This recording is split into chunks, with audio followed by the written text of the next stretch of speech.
BJP की सरकार ने असंगठित अर्थव्यवस्था पर आक्रमण किया है और आपको गुलाम बनाने की कोशिश की जा रही है।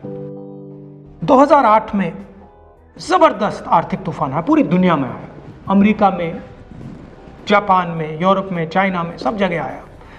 अमेरिका के बैंक गिर गए, कंपनियां बंद हो गई, एक के बाद एक कंपनी की लाइन लग गई, बंद हो गई। यूरोप के बैंक गिरे, मगर हिंदुस्तान को कुछ नहीं हुआ। यूपीए की सरकार थी, प्रधानमंत्री जी के पास गया और मैंने उनसे पूछा, मनमोहन सिंह जी बताइए, पूरी दुनिया में आर्थिक नुकसान हुआ है, हिंदुस्तान को कोई असर नहीं हुआ, कारण क्या है? मनमोहन सिंह जी ने कहा, राहुल, अगर हिंदुस्तान की अर्थव्यवस्था को समझना चाहते हो तो यह समझना होगा कि हिंदुस्तान में दो अर्थव्यवस्थाएं हैं। पहली असंगठित अर्थव्यवस्था और दूसरी संगठित अर्थव्यवस्था। संगठित अर्थव्यवस्था में बड़ी कंपनियां, नाम आप जानते हो। असंगठित अर्थव्यवस्था में किसान, मजदूर, छोटे दुकानदार, मिडिल साइज कंपनीज। जिस दिन तक हिंदुस्तान का असंगठित सिस्टम मजबूत है, उस दिन तक हिंदुस्तान को कोई भी आर्थिक तूफान छू नहीं सकता। अब आज के दिन आते हैं।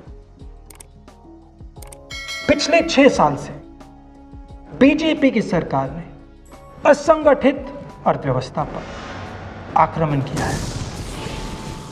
3 बड़े उदाहरण तो मैं आपको अभी दे देता हूं। नोटबंदी, गलत जीएसटी और लॉकडाउन। आप यह मत सोचिए कि लॉकडाउन के पीछे सोच नहीं थी। यह मत सोचिए कि गलती से आखिरी मिनट पे लॉकडाउन कर दिया गया है। इन तीनों का लक्ष्य हमारे इनफॉर्मल सेक्टर को खत्म करने का है।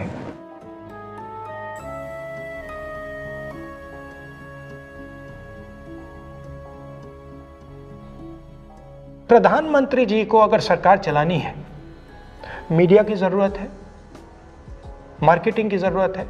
मीडिया और मार्केटिंग 15-20 लोग करते हैं। इनफॉर्मल सेक्टर में पैसा है, लाखों करोड़ रुपए, जिसको ये लोग छू नहीं सकते।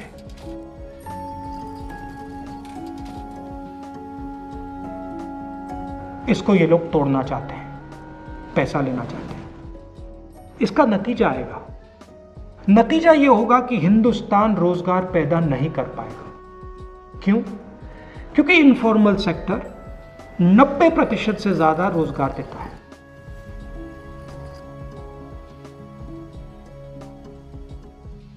जिस दिन इनफॉर्मल सेक्टर खत्म हो गया, नष्ट हो गया, उस दिन हिंदुस्तान रोजगार पैदा नहीं कर पाएगा। आप ही इस देश को चलाते हो, आप ही इस देश को आगे ले जाते हो और आपके खिलाफ साजिश हो रही है। आपको ठगा जा रहा है और आपको गुलाम बनाने की कोशिश की जा रही है। हमें इस आक्रमण को पहचानना पड़ेगा और पूरे देश को मिलकर इसके खिलाफ लड़ना पड़ेगा।